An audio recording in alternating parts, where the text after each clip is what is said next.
From peach baskets to global game, the early days of basketball winter lights spilled softly through tall windows in a quiet gymnasium in Springfield. Dust floated lazily through narrow beams of sunlight. Old wooden floorboards groaned gently beneath footsteps. The scent of leather, pine wood, and sweat hung in the warm indoor air. On opposite walls, simple peach baskets remained nailed high above the court. No metal rims, no woven nets, no glass bag, only wooden baskets built for fruit, now holding the earliest dreams of a new sport. Near center floor, a worn leather ball rested in silence, its surface rough, its seams thick, its shape slightly uneven in the hand. Ordinary to the eye, yet extraordinary in meaning, because from that humble ball and those simple peach baskets, the global game was quietly beginning.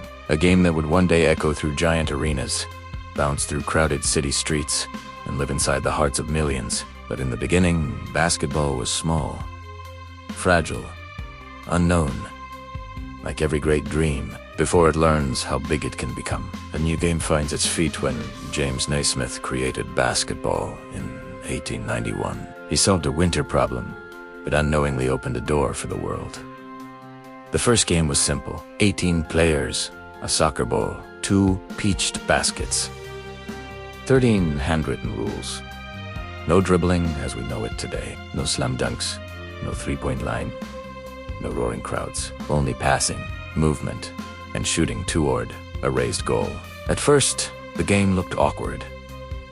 Players crowded together. Passing lanes were messy. Footwork was unrefined. Every made basket required stopping play so someone could retrieve the ball by hand. Slow, clumsy, primitive.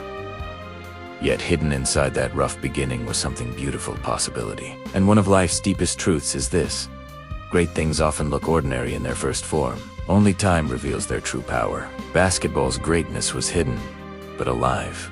The spread beyond one gym word of the game traveled quickly through YMCA networks. Teachers carried the rules. Students shared excitement. Gyms across America began trying this strange new sport. Soon basketball spread from Springfield to New York City, to Chicago, to small towns, big cities, schools, colleges, community halls. Wherever there was a hoop, a ball, and enough room to run. The beauty of basketball was simple. It belonged everywhere. You did not need a giant field. You did not need expensive equipment. You only needed space and imagination. That simplicity became strength, because the easiest dreams to access often become the biggest dreams to chase. Soon, children were playing outside on dirt courts. Young athletes practiced beneath dim lights late into evening. Wooden backboards appeared. Metal rims replaced baskets. Open nets let balls fall through cleanly. The game was evolving quietly, steadily, naturally, like a river finding its course. The birth of basketball culture, basketball, became more than exercise. It became identity. For some, it was discipline. For others, escape. For many, hope.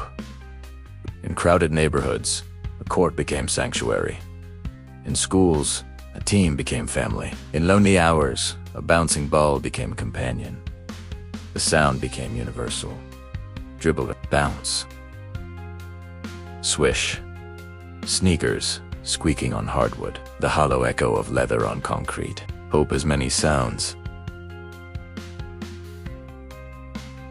Sometimes, it sounds like basketball. And here's another truth. People do not only fall in love with games, they fall in love with what games make them feel. Basketball made people feel possibility. And possibility changes lives. The game reaches the world soon. Basketball crossed oceans. It traveled to Canada, to France, to China, to Philippines, to Brazil, and beyond. Every nation gave basketball its own rhythm. Street courts created creativity. School systems built discipline. Communities built passion. Children who had never heard of Springfield now dreamed beneath hoops built in their own neighborhoods. That is how meaningful things spread. Not because they are forced, but because they connect deeply with something human. Movement, competition, belonging, dream. Basketball became a global language spoken without words. A crossover move needs no translation. A perfect pass needs no explanation. A buzzer beater speaks to every heart. Joy is universal. So is basketball. The symbol of the old leather ball returned to that worn leather ball resting quietly on the wooden floor, scuffed by hands, darkened by sweat, worn by repetition. Its rough surface tells stories of effort, of missed shots, of practice, of patience, of small beginnings. That ball symbolizes the journey of basketball itself.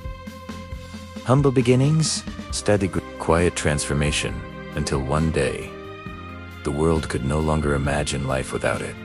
And people are often the same. We begin rough, uncertain, unpolished, but through repetition, discipline, failure, and persistence, we become something greater.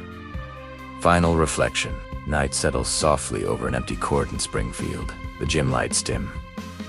Silence fills the room. Two old peach baskets hang quietly in shadow.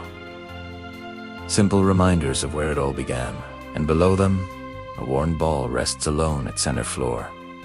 Still, silent, waiting. Because every global movement begins the same way. Small, quiet, almost unnoticed. A simple idea, a humble beginning, a few believers, and time. And time. From peach baskets to packed arenas, to millions of dreams bouncing across the world. Basketball's story reminds us of something timeless. Never underestimate small beginnings. Sometimes they grow large enough to change the world.